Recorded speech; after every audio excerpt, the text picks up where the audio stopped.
Talking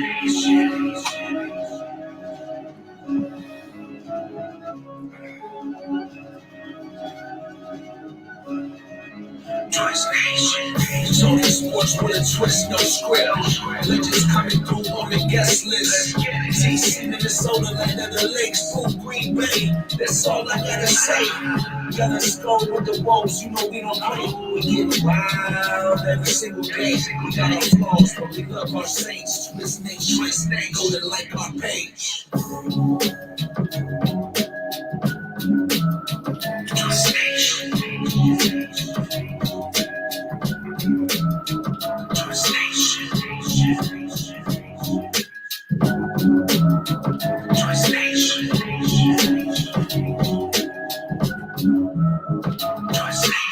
Welcome in.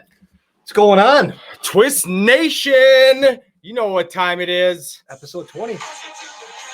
Episode 20, and we need your help. We are the last of a dying breed here. Go to rtfsportsnetwork.com. It's a dogfight. We are hanging on by a very thin thread right now.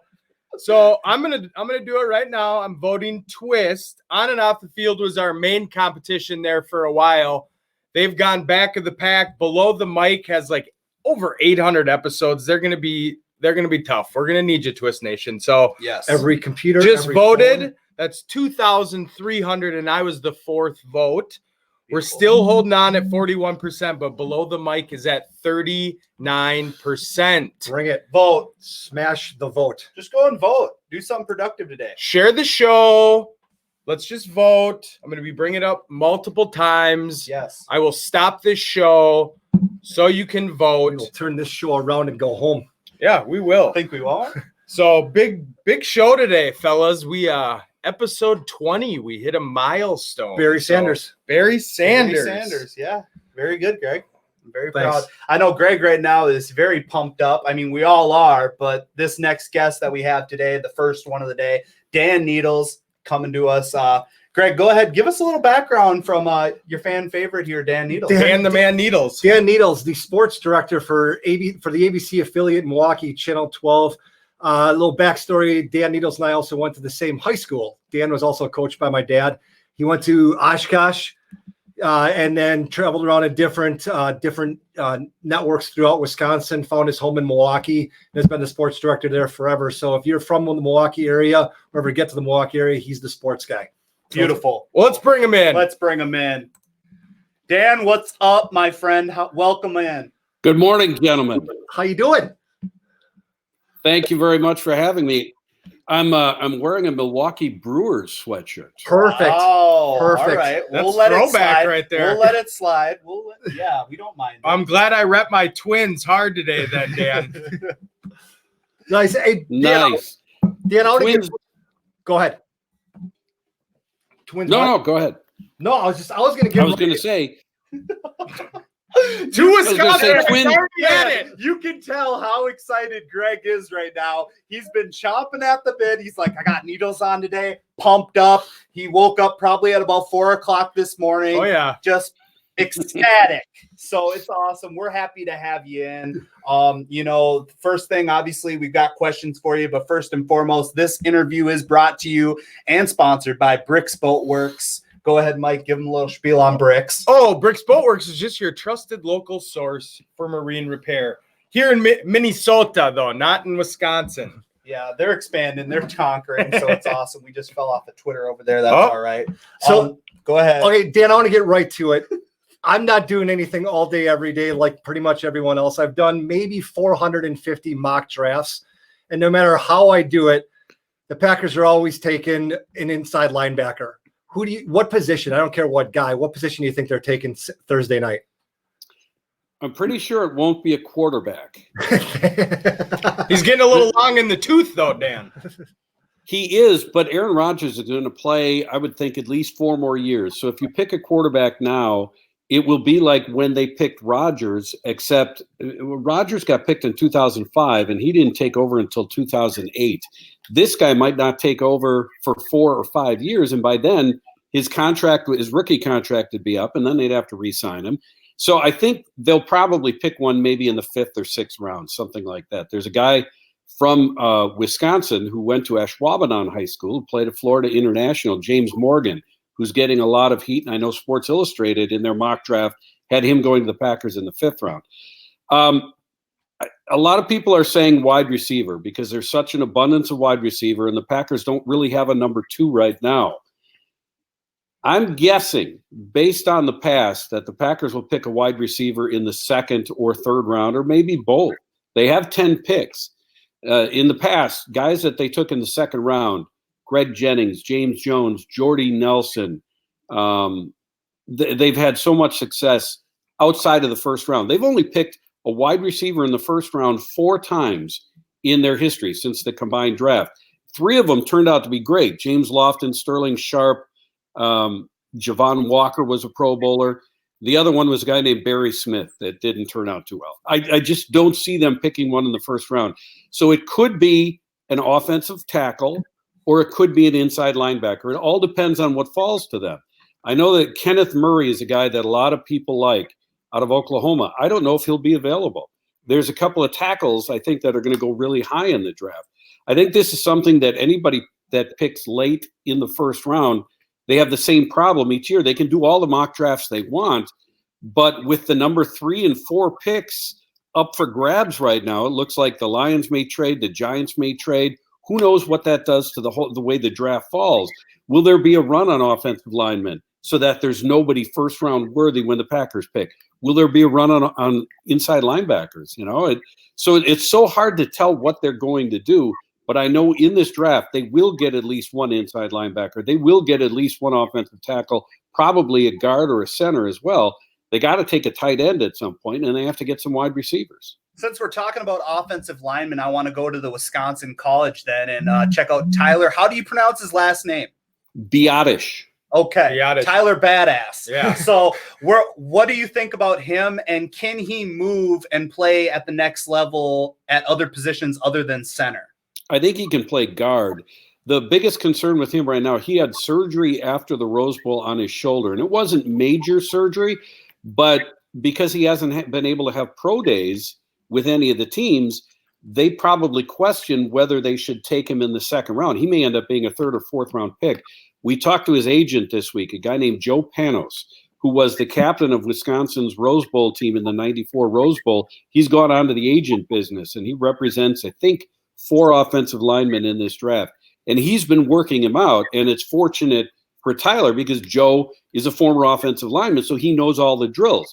So he did his own little pro day that he videotaped, and then he was able to upload it. But the teams want to run him through physicals, and that may drop him down a little bit. He was a great player his junior year.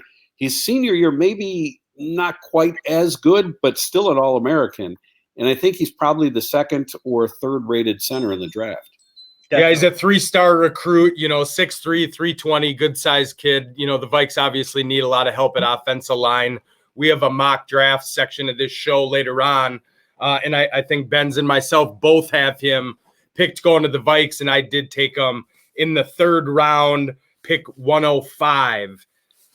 So the badass and some perp. That's what we're hoping for. We need all the help we can get. I think he would fit in very well in Minnesota. He has a nasty streak, as many Wisconsin offensive linemen have. The last great center from Wisconsin just retired, Frederick from the Cowboys. He was forced to retire because of injury. So he would be the next one in line. He's not dirty, but he's got a nasty streak. So I think they'd like him up in Minnesota if he does get drafted by the Vikings. So speaking of the draft, what are you guys going to do? Like you can't just throw a microphone in someone's face at Lambeau or have the players close by. How are you guys going to do it? Like all of your interviews and stuff. We are still trying to figure this one out. The NFL did a conference call yesterday talking about the specifics of how the draft is going to work. And you can hear it, but until you see it, you're not really sure. Last night I watched the WNBA draft, which was held virtually. Mm-hmm. So it'll be the same kind of thing. They had the commissioner in her house announcing the pick. They had cameras in the living rooms of the top draft picks. And that worked out great for them, but there's only, I think, 2 or 3 rounds for the WNBA draft. For the NFL draft, 7 rounds. All those kids are getting picked. They only have camera kits in 58 of the players' houses. The rest, they'll get them on the phone. I'm not sure what it's going to look like on ESPN. It's all run out of ESPN studios. The NFL Network and ESPN are going to have the exact same broadcast, and I guess ABC is going to have something a little bit different, but not much different, just a different broadcast crew, and they're all going to be broadcasting at the same time. So they all want to talk to the kid after they get drafted for the first couple of rounds, but there will be plenty of those players selected. They won't have the camera there, so it'll be a phone interview. It will be completely different from what we've seen in the past. They can still do all the bells and whistles with the draft, with the video of the player, and ESPN has video on just about everybody who's going to get picked, and the NFL Network does. So we're relying on them. In the past, what we would do is we'd have a reporter camped out at Lambeau Field all through the draft. Every affiliate does it for every team. And you wait and you wait and you watch the draft, and then your team makes a pick. Then somebody comes out and talks about them, and then they get the player on a phone call. So it's not much different what it'll be this year. Back in the day when I first started, teams would bring their first-round draft pick in either the day of the draft or the next day. So in this case, you pick a guy on Thursday. On Friday, they'd bring him in for a news conference and show him off. They don't do that much anymore, and they certainly won't do it now. We may not see these guys physically until August. If they start training camp on time, we don't know. The teams that have veteran coaching staffs that have been in place are going to have a huge advantage than those with a new coach and a new staff, because I think of last year with Green Bay. They brought in Matt LaFleur and a brand new staff, and they had to work with those players right away, get them on board with the new offense, the new defense, everything. If you can't bring them in for mini camps and sit down and give them the playbook and study, get the studying going and running through plays on the field and stuff, that puts you so far behind. The veteran players will come in. They'll be fine, even if they're doing learning virtually, because they've done the on-field stuff before. These rookies, it will be a real quick learning curve for them, and it will be really difficult just trying to learn it like we're doing this right now. It's one thing to get it into your head. It's another thing to actually do it out on the field. So I'm really curious how this whole thing is going to work out. The NFL is going to be announcing their schedule May 9th or right around then. It's going to have to be several different schedules, because they're preparing for what if the season doesn't start on time.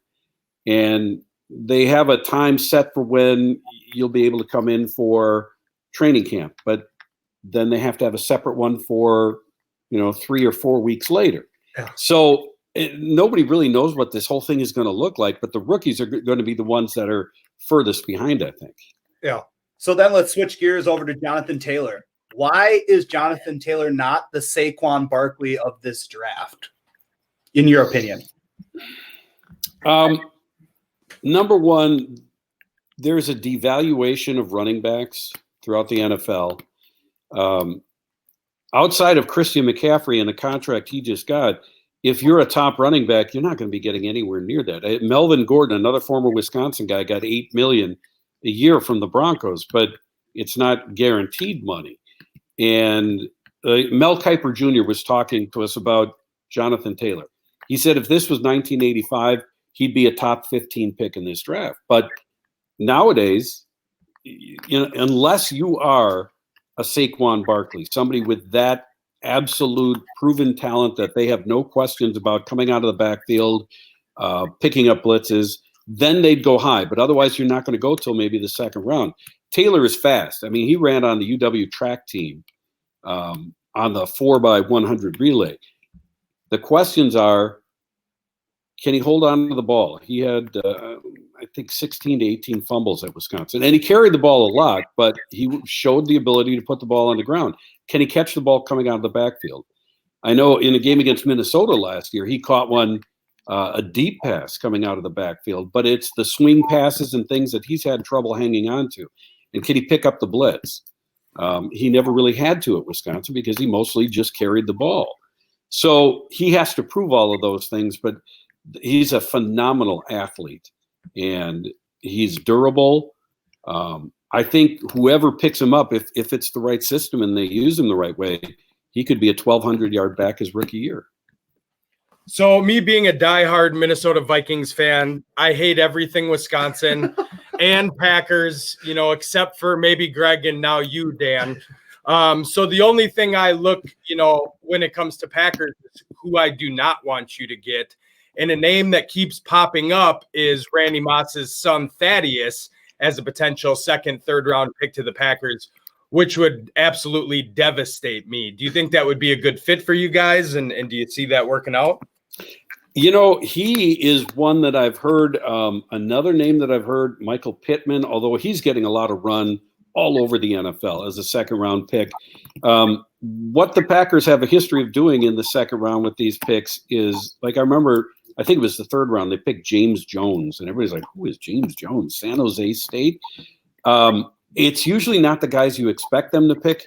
It's usually some other guy that they have done a lot of legwork with, and they haven't been able to do that this year. So it might end up being you take the safer pick rather than a guy that you project could be really good. So it may end up being something like Moss or Pittman, a little safer pick. They need some explosiveness. We saw some of that from Moss last year. They have Devontae Adams, who's a great wide receiver, but everything else after him, the talent level dropped way off. And a couple of years ago, they used 3 picks on wide receivers in the draft, and they didn't get a lot of production out of those 3. They may end up doing something like that again this year. They might take 3 more. Who knows? Sometimes you throw a lot of people at one problem, and you may pick 3, and if one of them works out, great. There's going to be a lot of draft picks that are mistakes this year, I think. And NFL GMs have been talking about that. They wanted to extend the draft even further rounds.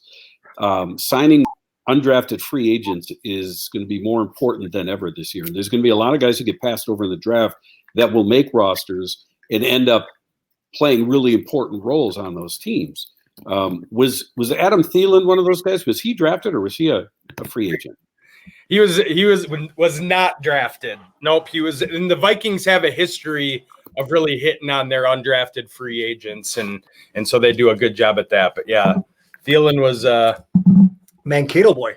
Yep. So now that we're switching to the good side of the border, I'll keep it on here. How intriguing for you is the new, fairly new culture of the Minnesota Golden Gophers football team?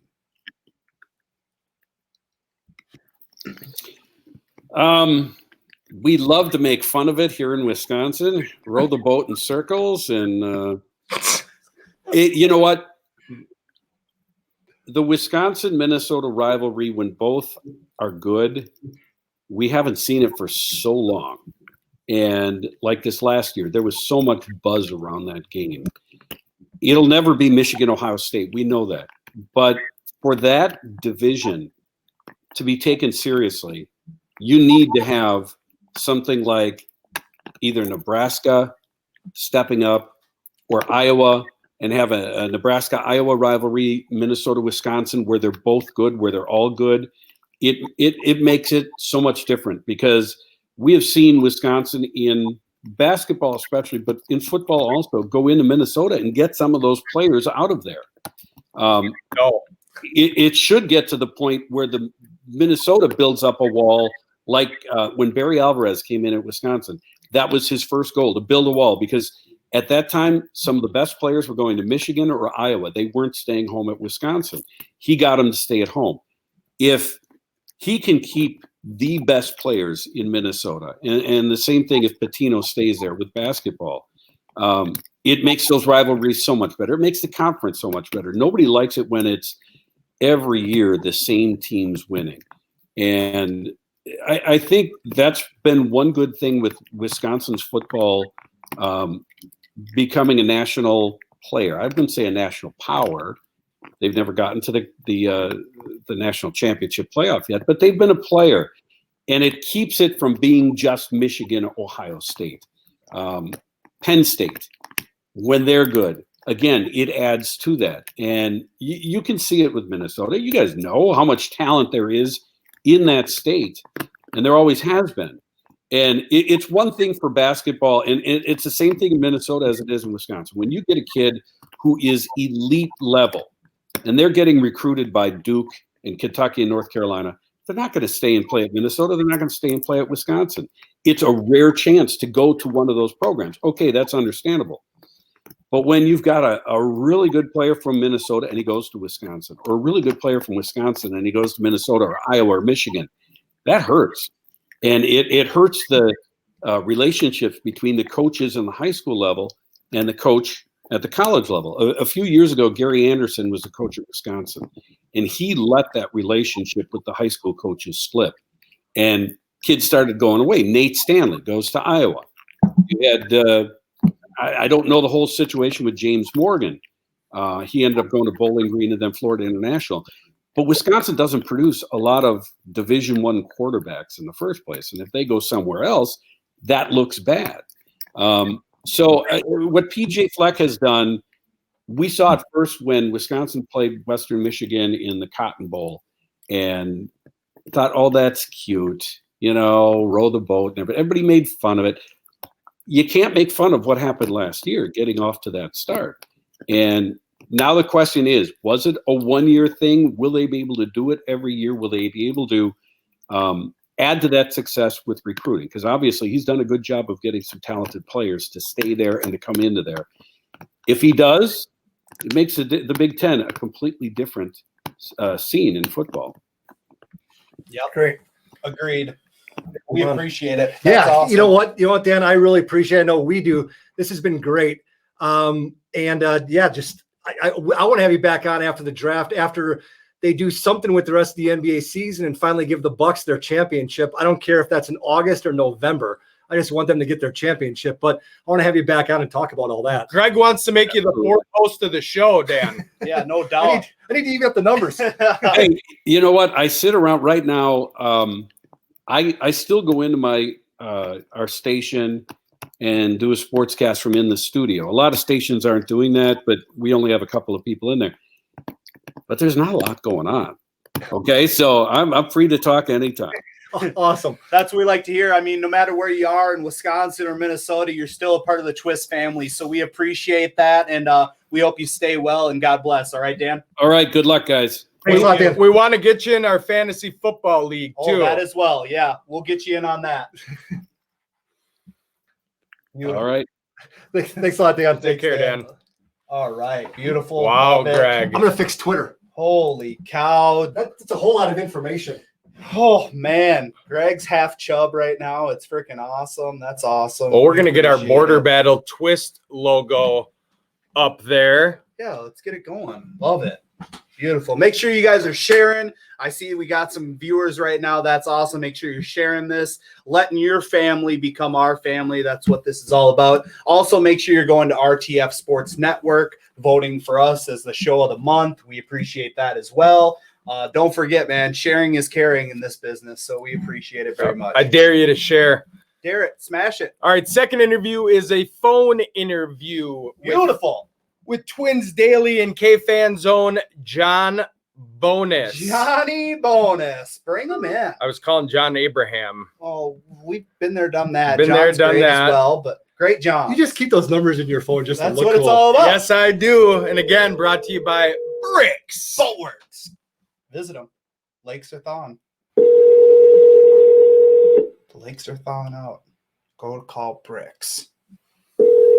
Been thawed. They're working on it. I mean, it's still pretty cold out there.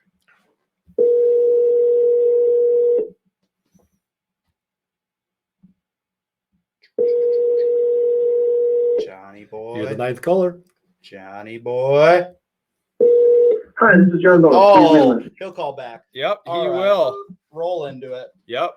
Let's start it off. Beautiful.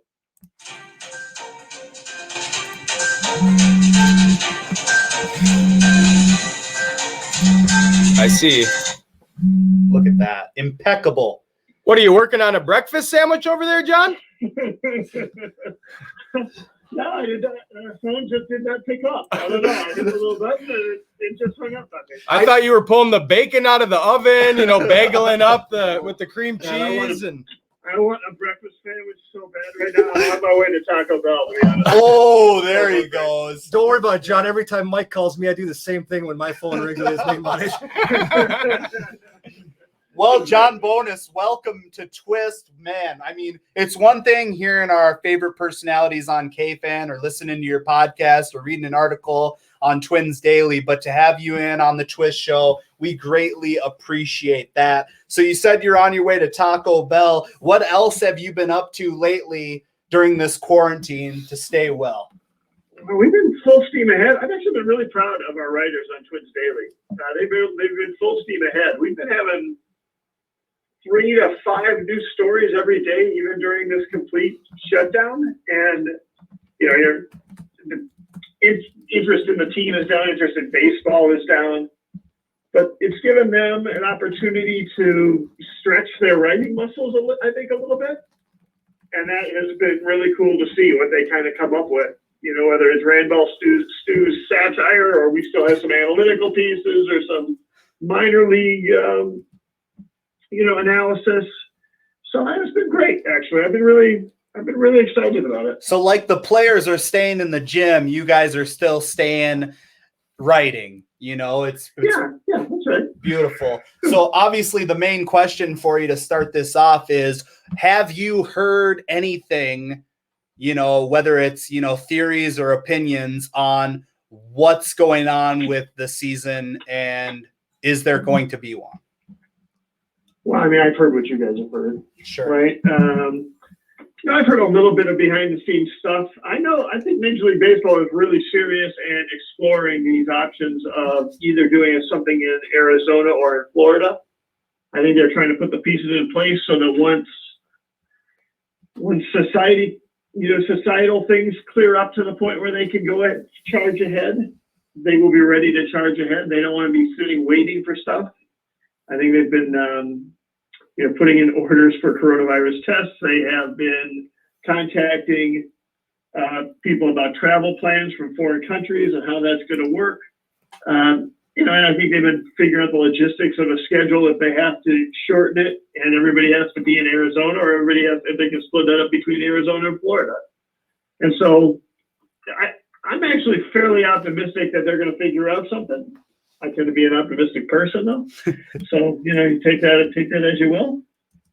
Now, John, I did see an article that you wrote on Twins Daily, and it was about the doctor, and it that was it 15,000 corona antibody tests, and that he wanted to involve the MLB.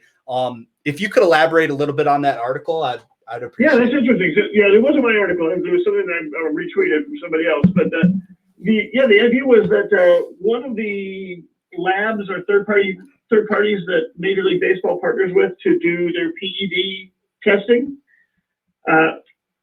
besides being the owner of that company or a member of that company, he also is an epidemiologist. I think I can say that word. Yeah. And as a result, he went and got 15,000 of these antibody tests, and then approached Major League Baseball with them and said, how about you guys want to do a study on how many people already have antibodies to Major League or to the coronavirus? And so they started testing something like 15,000 Major League employees, some players, some front office members, some,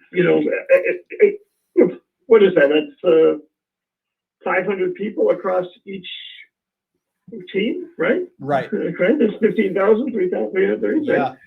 So, that's a big chunk of people, and those tests go fast, and they can do them fairly quickly. And so they expect to have results as soon as the end of this week.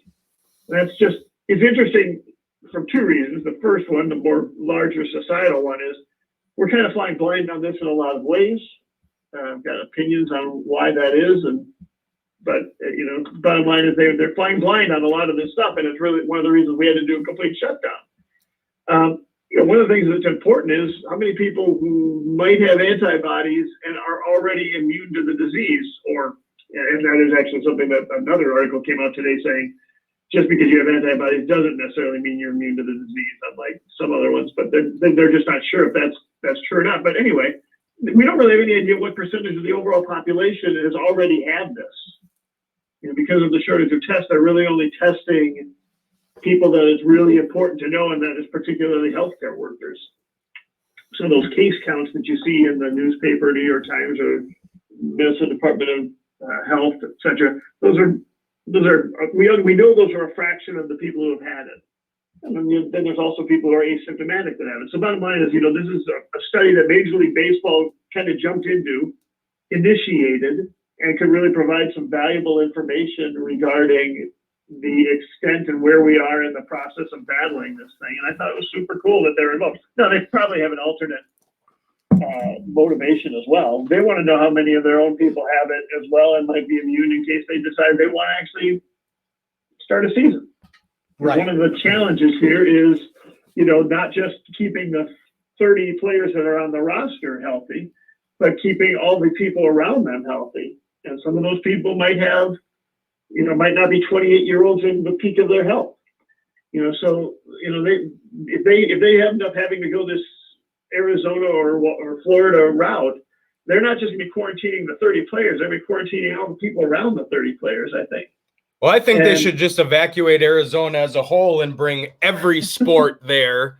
And they can just have all of Arizona and football and basketball and just everything in Arizona, everybody else out, and we'll be fine. I love that plan, except that gives me a bunch of Arizona people walking around the rest of the country. Oh. I want to take my shit. Well, that's better than Wisconsinites. So yeah. we'll go there. Good point. Just kind of going into the Twins roster as we speak, what's the rotation looking like for you right now? I know the longer we wait, I believe is it Rich Hill that we have that, when's he expected to come back? Right. Yeah. The longer we delay. A couple of different pitchers that they were hoping that would be back during the season. For some of them, this is working out well, and for some, it's not, right? But one that's working out well for is Rich Hill, who is going to be supposedly better in June or July. Well, now that could be the beginning of the season, which would be great. On the other hand, they were waiting on Michael Pineda, and they thought they would get Michael Pineda back by the middle of May because by then his 40-game TED suspension would be done. Well, now that suspension is going to extend into 40 games into whatever the shortened season is. So, it might be that you gain Rich Hill, but you lose Michael Pineda for a good chunk of the season. I did want to ask that. So suspensions won't decrease if the amount of games played in that season do? If it's... That is correct. Okay. I didn't know that. That's interesting. That was one of the things that came out of the Major League Baseball and Major League Baseball Players Association agreement is they're not reducing that. However, what I've heard, and I haven't seen it actually reported, but what I've heard is that if they don't play the season at all, Pineda doesn't have to serve the suspension next year. Ooh. Okay. Well, let's not hope for that. Yeah. Right. Exactly. Right. So then, also we got Sano moving to first base. That's correct. So, yeah, that's right. When you were down in training camp, how did you see him? I know he's played it there before, but still, are you confident in him there? Training. I am confident in there. Now, I think there's going to be some growing pains. Yeah. Am I confident that he's going to be, Joe Mauer quality first baseman or Doug Minkiewicz level quality first baseman?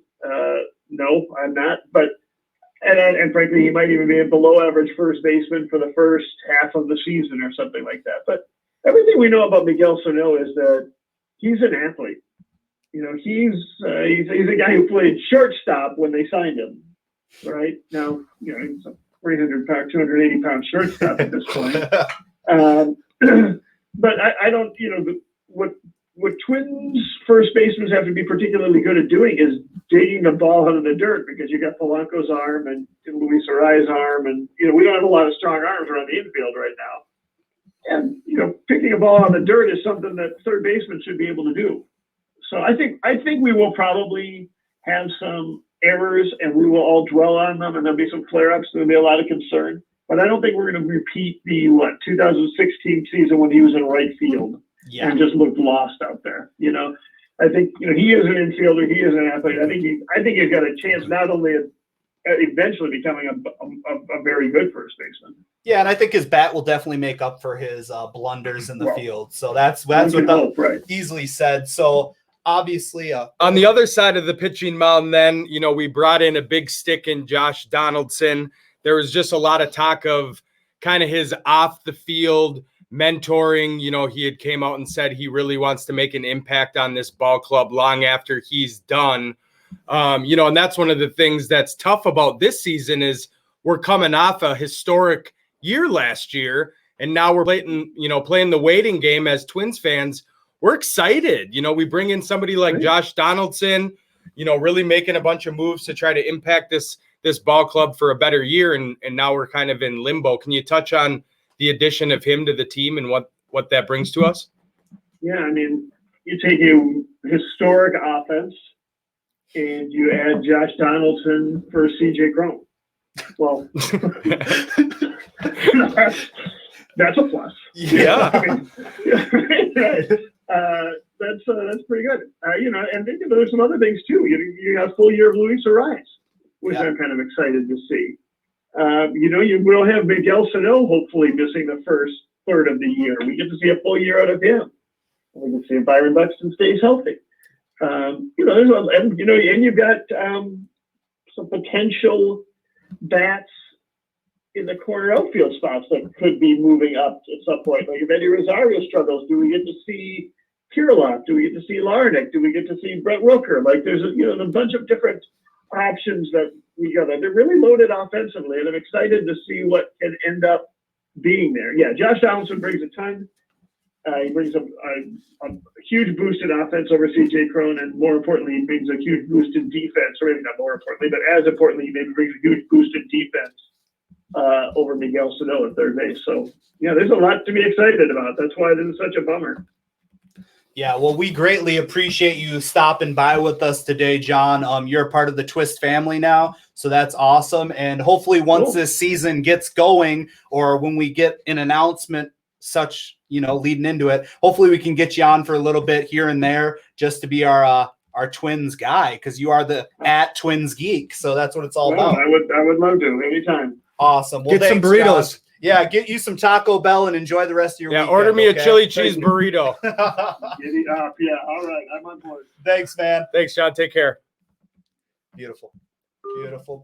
He called back like a beast. Oh, right away. He was probably just put his order in. So yeah, now his food's cold. No big deal. Screw those Twist guys. All right.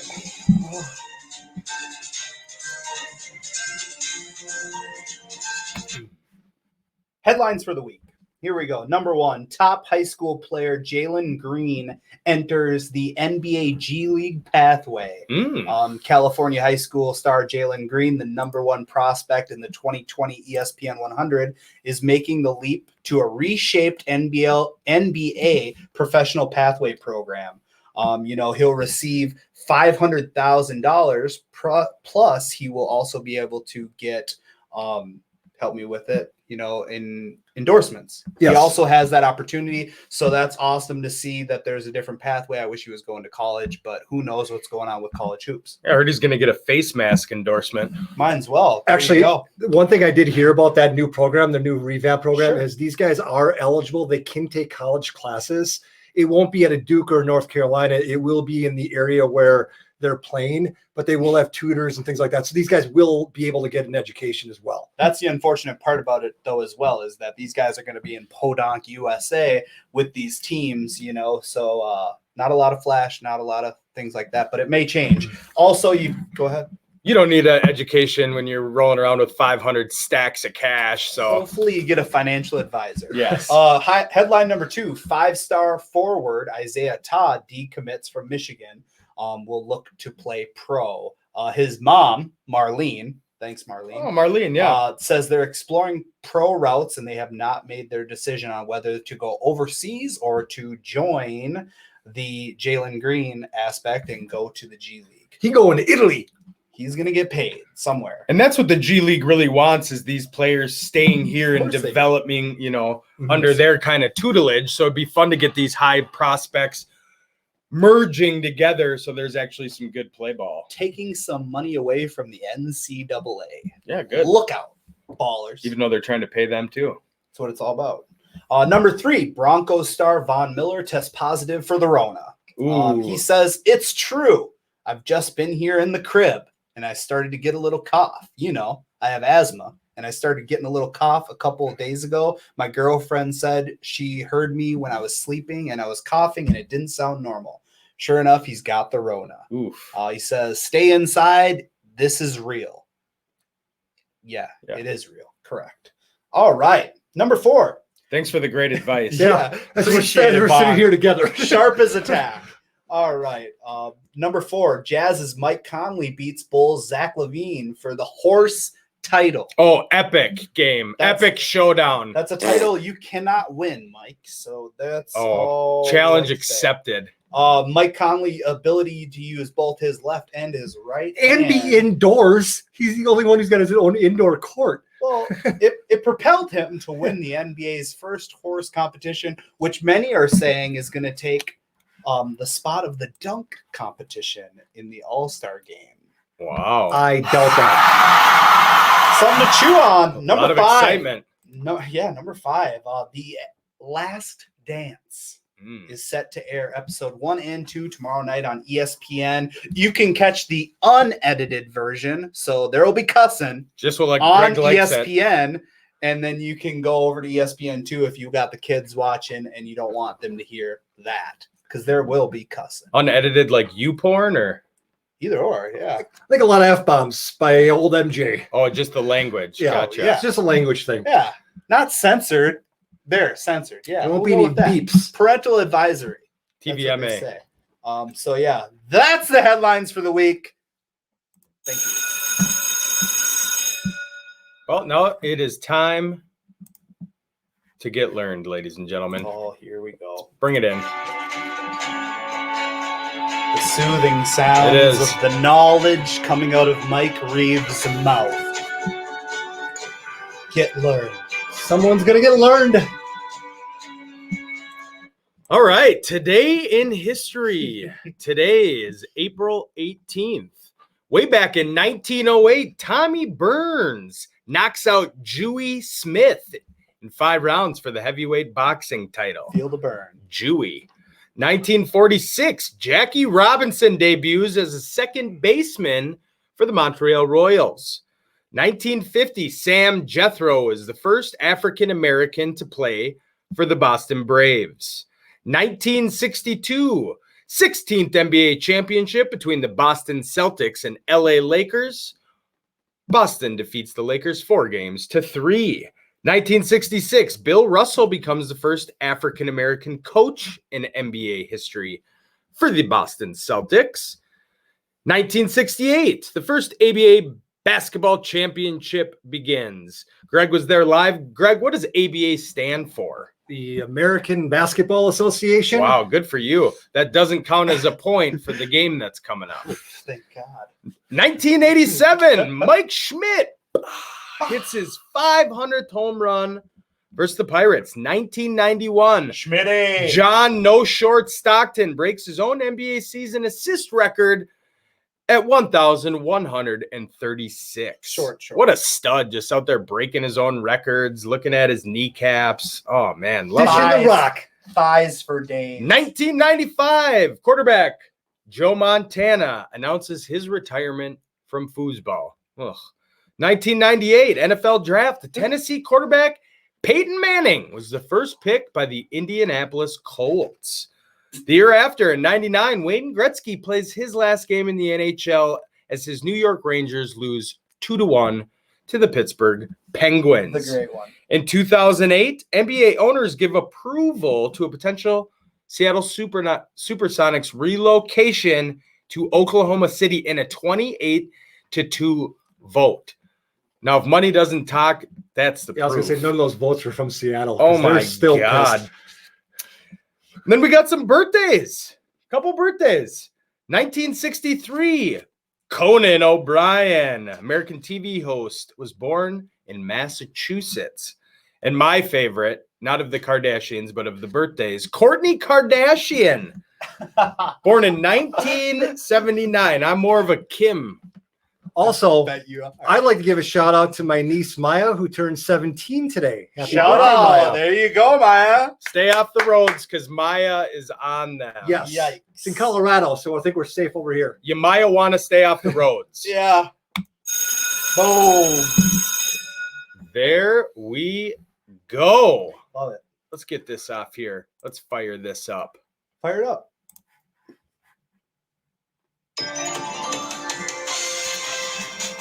All right. Woo! It's game time, folks. Oh, there you go, Greg. Greg just threw out his back. It's game time.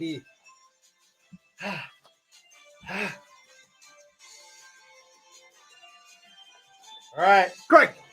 Welcome into another edition of Rapid Fire. Matt. Greg. Matt. Multiple choice trivia right. edition. Go. Greg.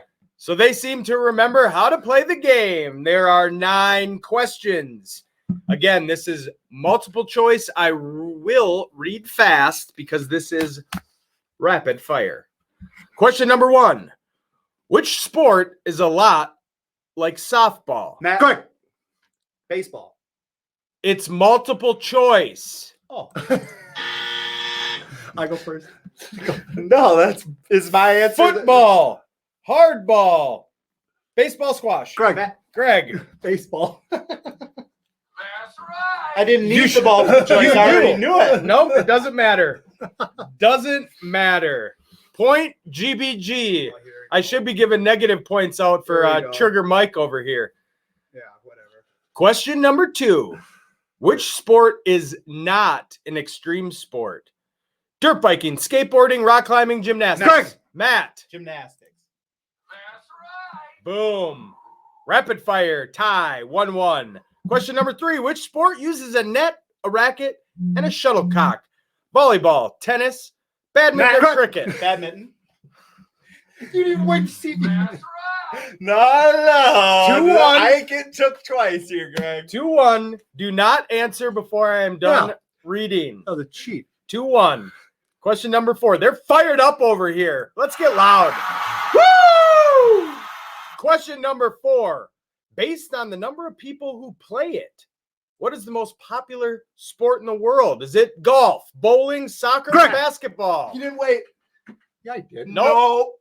Or You'll watch it later and basketball? You won't see. Matt. Matt, Soccer. You'll watch it later and you'll hear it. you both fired in before I was done. Yeah. So why did he get to go first? I had to then? say it He again. didn't. He had to say it again. Okay. The option 3-1. was still open. Come on, Greg. I'm going to start giving points to Doge. Question number 5. Which sport doesn't use a ball? Golf, polo, hockey, tennis. Greg. Greg. Hockey. That's right. Good job, Greg. Good job. And he rang in right. All right. So it's 3-2 with 4 questions remaining. It's anybody's game, folks. Question number 6. Which sport figure holds the record for appearing the most times on the cover of Sports Illustrated? Is it Derek Jeter, Tiger Woods, Michael Jordan, or LeBron James? Greg. Greg. Michael Jordan. Michael Jordan was on the cover a record 47 times. News later came out that he owns it, which wouldn't surprise me. 3-3. It just got real. We got a 3-3 tie, folks, with 3 questions remaining. These are going to get much tougher. Question number 7. The maximum weight of a golf ball. Is it 1.4 ounces, 1.5 ounces, 1.6 ounces, or 1.7 ounces? Matt. Matt. 1.4 ounces. Greg. 1.6 ounces. Ooh! GBG takes the lead with 2 to go. Question number 8. How many panels make up a soccer ball? Is it 30, 32, 38, or 46? Matt. 32. It's a tie game with 1 question to go. Oh, folks, this is good right here. All right, question number 9. How many stitches are on a baseball? Calm down, Greg. I think I know this. Is it 96, 108, 122, or 148? Greg, I think it's 122. I think I've heard this before. Oh, Matt. Damn it! I actually. Is it 96? Is it 108? Is it 122 or is it 148? Matt, 108. The Benz Bender, baby! You think I'm not here to win? Oh, let's go. Is that 3 weeks in a row? That is 3 weeks in a row. Three-peat. Call me Jordan. You got a little dance going on there. Sit down. Wow, congratulations. Ooh. The belt still remains with Benzino. Proud of you. Show me the money.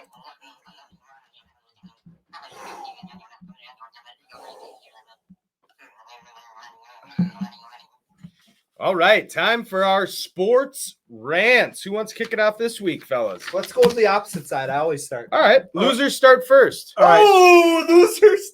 All right, I'm gonna bring this. I'm gonna tie this all into sports Uh-oh. eventually. Eventually. Ooh. First of all, my rant this week is don't be a sheep. We're hearing stuff all the time with COVID-19, and people are doing this, people are doing that, people are following anyone under the sun. If your job title and then your employer involves the initial CDC or WHO, I'm going to listen to you. Or GBG. Or GBG. But if your name is Cletus and you live in your mom's basement, sorry, I don't give a rat's ass what you say about Corona. Not only that, but I understand that we live in a society where there's separate political parties. People have allegiances to one or the other. You know what? The majority of the people in this country voted for a certain person. And I'm not talking about the guy who lives in the White House. He's one of them. Your governors, your mayors, all these people, they were voted in. No matter who it is now, everyone has a problem with anyone that gets in front of a microphone. These people are instructed by people from the CDC and the WHO as to what to do in these situations. Listen to them. I don't care who you voted for. Listen to them. This is like in the sports world. Buying your Tom Brady jersey, cheering for him for 16 weeks in the season, cheering for him in the playoffs, and then the Super Bowl, you just think, you know what? I don't give a crap about him. Get in the backup. No, this is what you elected this guy for, whoever it is, man, woman, white, black, whoever it is. This is what you elected him for. This period in our lives, listen to them. Do what they say. Done. Good job, Greg. Yeah. Drop the mic. Wow. Well, I'm going to bring it down a notch. So I had the pleasure this morning of logging on to a Rise with the Guys. I was actually supposed to be there today until the Rona impacted everything. I hate you, Rona. F you, Rona. Yeah, seriously. So a little quote by Tony Dungy. Again, a Rise with the Guys follows faith and God through sports, you know, and with everything going on with all these CJ McCullens out there bitching about a paycheck, you know, these guys were all sitting there talking about, you know, their faith and their rise through God. We should never be afraid to take the tough road, to follow a higher calling or set a higher standard. In short, we should never be satisfied with being average. We should strive to be uncommon.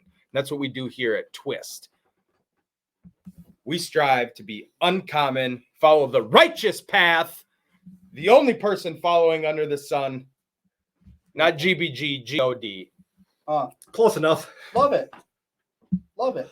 Good. That was good. That was upbeat. God is good. Yeah. All right. So my rant Oh. is on Michael Jordan. Ooh. The MJ. His airness. Michael Jordan. You know, say that out. So he went on Good Morning America this week and talked about how he's really worried about The Last Dance impacting his character or how people think of him. Mike, sorry to say it, but you were never the good guy. And that's what made you so entertaining to watch. You were the villain on the court. You were electric. You took over games. You trash talk. You punched your teammates in the face. You did what you have to do. I was watching before the show today a bunch of clips from MJ trash talking, getting into it. From good guys like Reggie Miller. You know, Gary Payton was always talking trash too. But guys like that, you know, pinnacles in the league, and he was always a step above. But that doesn't mean that he was a good guy. LeBron James, Great guy on and off the court. Still Yeah. cusses here and there, Perfect. but a good guy.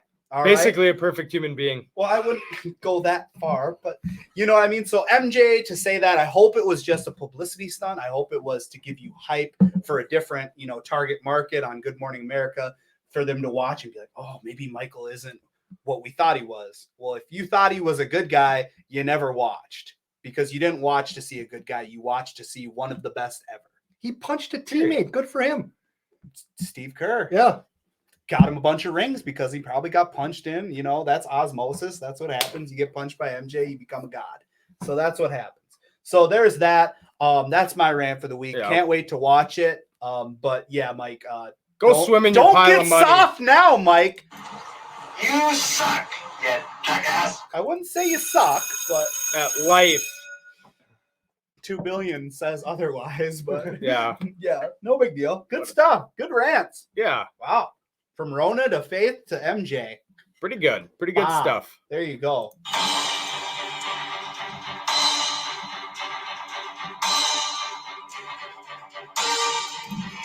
Put your hands together for the twist topics of the week.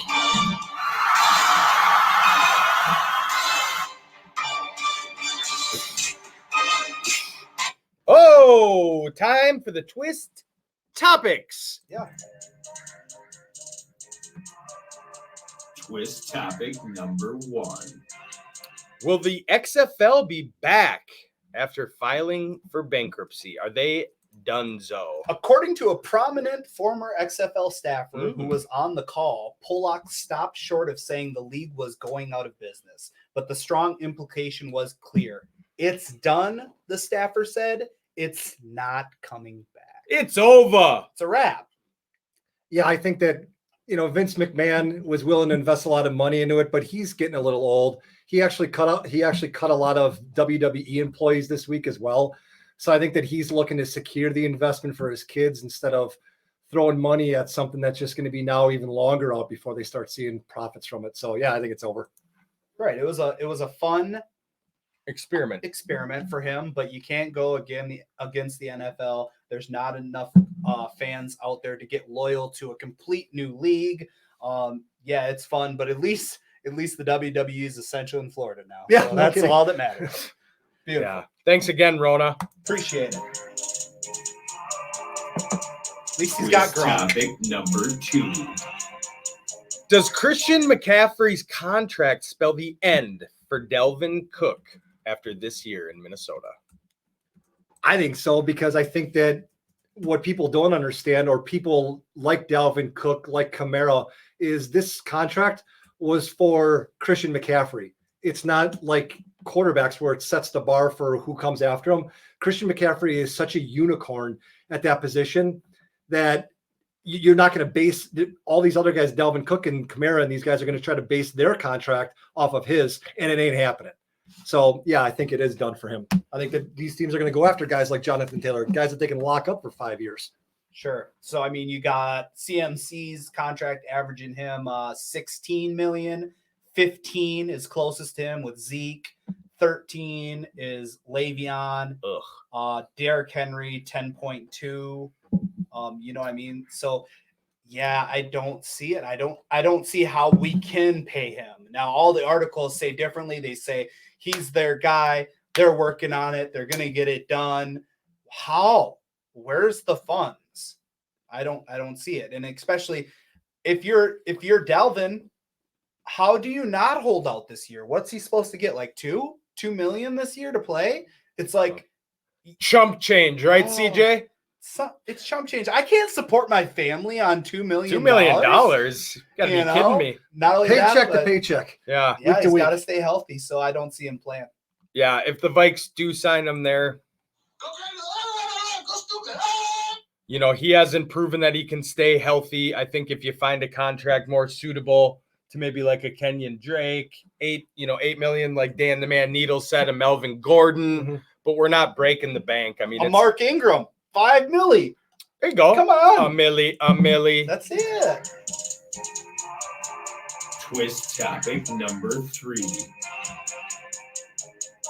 might be the only time you ever hear us discuss this on this show, but top free agent in NASCAR, Kyle Larson was fired after a racial slur that might cost him close to 8 figures. Was this too harsh? No. And Ooh. I think the reason why is because when it comes to something like this, I can honestly and confidently say I have never misused the N-word in my life. When you just blurt out something like that, it's a reflection of your character. And I think that's what they're firing him for that. To say something like that in a moment of passion says more about your character than anything else. And I think that's why they got rid of him. Yeah, definitely. We all agree on that. That's all the time we have for you, your racial. Yeah. Twist topic number 4. Tight end for the Tampa Bay or the Tampa Brady or the Tampa Bay? Yep. OJ Howard is reportedly being shopped. Why are they finally shopping him now that Tom Brady's there? And where could he potentially land? Because Bruce Arians doesn't know how to use him, period. He doesn't want to use him. He doesn't know how to use him. And not only that, but he's got value. I mean, how many teams in the league need tight ends right now? I know one. Do you? Oh, God. Where do I see him going, or where do people that are more intelligent than me see him going? A lot of people are saying the favorite right now is the Redskins. They also got the Bengals. Why not get Joe Exotic something to throw to? Absolutely. And then Pack, of course, they're in the running for it. I mean, they usually miss on tight ends, so we'll go for next with that. Patriots, and then the Dolphins, since the Dolphins are just gimme right now. I mean, why not? So they got Gesicki, but Good white boy. good, yeah. Oh, jeez. But yeah, all right, we'll go with that. But yeah, I could see him going to a lot of places. He's got value. I see him being moved day one of the draft. Hot take. So to move up, I see them getting rid of him or to get some value. So hot take. You probably didn't hear it here first. Yeah, when you bring in a guy like Brady, you got to find places to save money.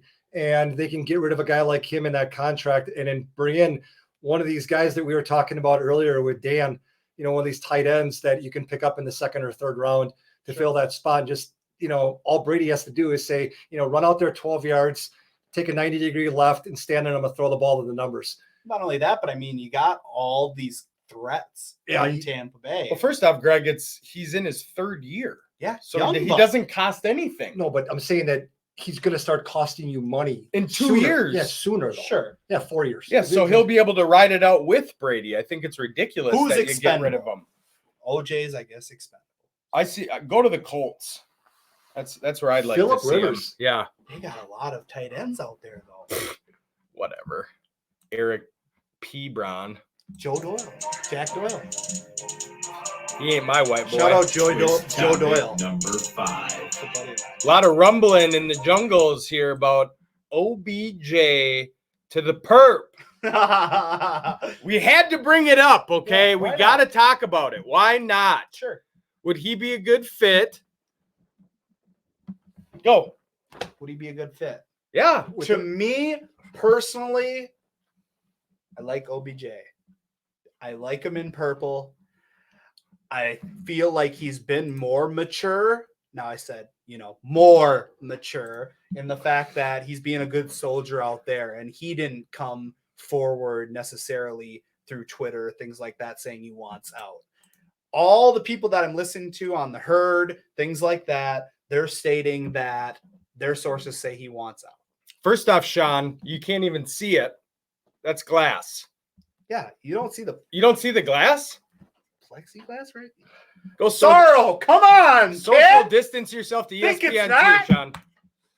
This is all projected. We're in our houses. We're not right even now. This is here. freaking images. It's 2020. Sorrow. God, I'm Twist. actually We got a that hologram. Twist money hologram. To follow up on what Matt was saying, I don't think it's going to happen, and I don't think it'd be a good idea. You guys have been preaching to me for months since we started doing this show that Kirk Cousins is a creature of habit. And what you don't want to do with a creature of habit is bring in a guy like OBJ who will change his mind on what he wants 15 times in the first quarter of a game.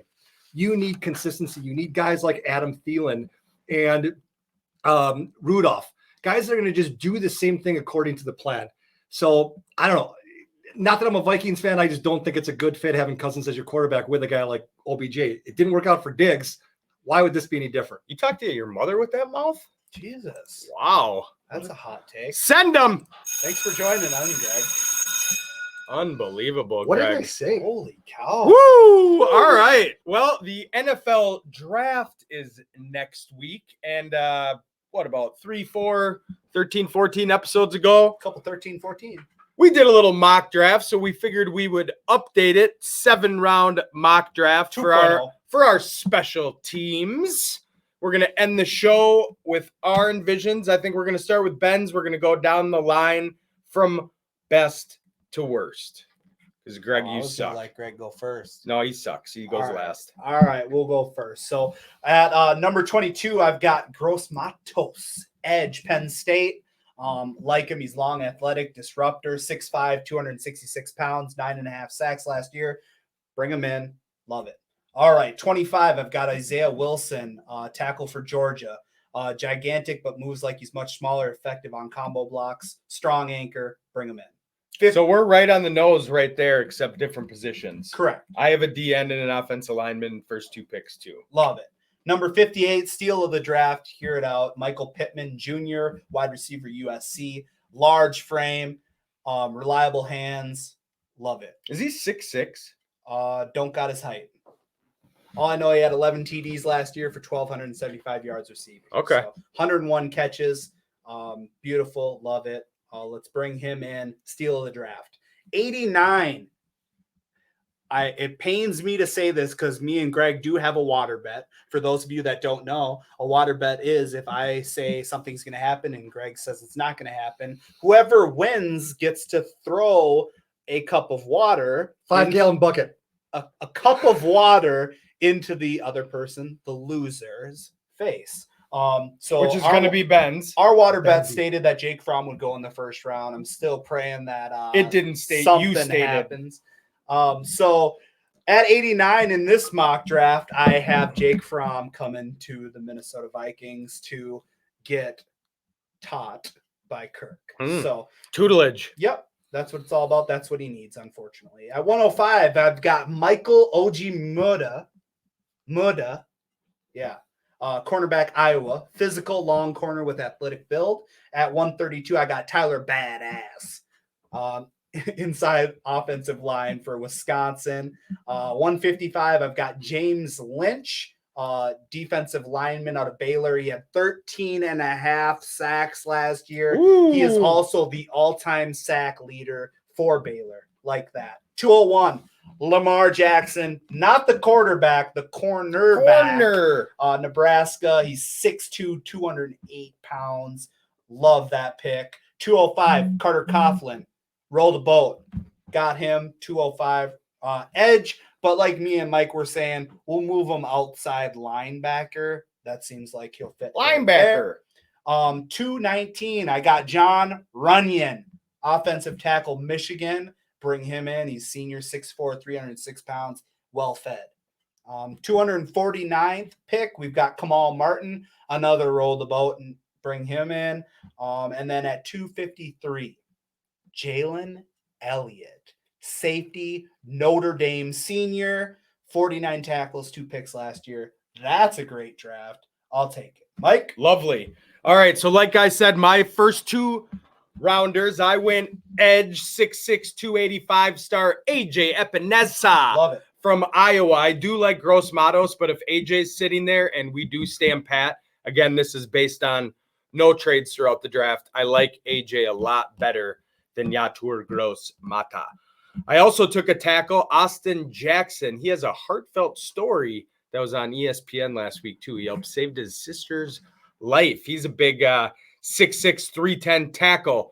Now, my second round pick, Ben says he has the steal of the draft. I have us taken inside defensive lineman Raekwon Davis out of Alabama. This dude is 6'7", 312 pounds. You put him and AJ right there? What round? Oh, my God. The second. Whew. Third round, KJ Hill out of Ohio State. The Ohio State wide receiver. What number you have, man? 89, Okay. third round. Okay. Then I also took Tyler Badass out of Wisconsin with my second third round pick at 105. Yeah. Slide him into a guard, 6'3", 320, big frame. Yep. Corn fed. Another Ben's pick, also mine, is Michael Olowokandi Ojemanita, Ojemuda. whatever, cornerback out of Iowa with my fourth round, 132. Fifth round, 155, Lamar Jackson. Another one of the Ben's picks. We were on the same page for a lot of these. Yep. High five to you. Skull. Skull. Lamar Jackson, 6'2", 205, 4-star. Get him in the fifth round. We're hitting on a lot of these on my drafts. Sold them. Another huge steal of the draft right here. Sixth round, 201. Don't forget the name. It's Big Trey Adams out of Washington. 6'8", 315 pounds, 4-star recruit. Love it. I'm getting another starter on the defensive line in the sixth round. Another Raekwon, but this one with a Q, not a K. Williams out of Michigan State. Now, these picks are literally starters for us. I'm solidifying our team for years to come to beat Green Gay. Okay, that's what we're doing. Up here in the corner, see that? The perp, we're trying to take the green. All right? Pick 219 in the seventh round. AJ Green, not the Bengal, the Oklahoma Stater, cornerback. Hook 'em. Second, seventh round pick, our boy Carter Coughlin. Row the boat. And the exact same pick as Ben's with the last pick in the seventh round, the safety, Jalen Elliott. Notre Dame, drop the mic. Screw you, Greg. We're going to end the show. We don't even want to hear it. We already had needles on. We're just ending. All right. I'm going to do my picks. It's not based on what I think Minnesota is going to do because a lion doesn't trouble himself with the problems of a zebra. Yeah. Oh, my God. 30th pick, with no trades, I still think that they're going to get Kenneth Murray, the linebacker from Oklahoma. I think Dan said he's not going to be there. Yeah, I know, and I agree, but we did this based on no trades. So, and he's available when I did this 35 times this week. Second round pick number 62, they're going to go with the tight end out of Notre Dame, Cole Clement. 94. That's why I asked Mike. I got KJ Hill going from the wide receiver from Ohio State going in 94. Mike has him going 5 picks earlier. And I got Jack Driscoll from Auburn, offensive tackle, going to 136. Going down the list, I'm just going to go right to pick 208, which is where I think they're going to take Shea Patterson. Please do. I think they're going to go with the quarterback Best from player Michigan. on our team. He's trash. I think that they're going to take him, do exactly what Needle said, let him sit for 4 years. They don't have to pay him a crap ton of money. Sure. Yeah, don't swear, Greg, with your Wisconsin potty mouth. No, hey, it's clean here. So those are the highlights of mine. I got to go get the kids. About as clean as a can of Old Milwaukee's Best. Oh, my gosh. Woo! Old Swell, baby. Well, episode 20, thank you for tuning in. Don't forget to vote. Don't forget to share it. Go to rtfsportsnetwork.com. Vote for us. Get it going. Sorrow, you better be voting every day. I know I have nice kicks. We love you, Twist Nation. Peace.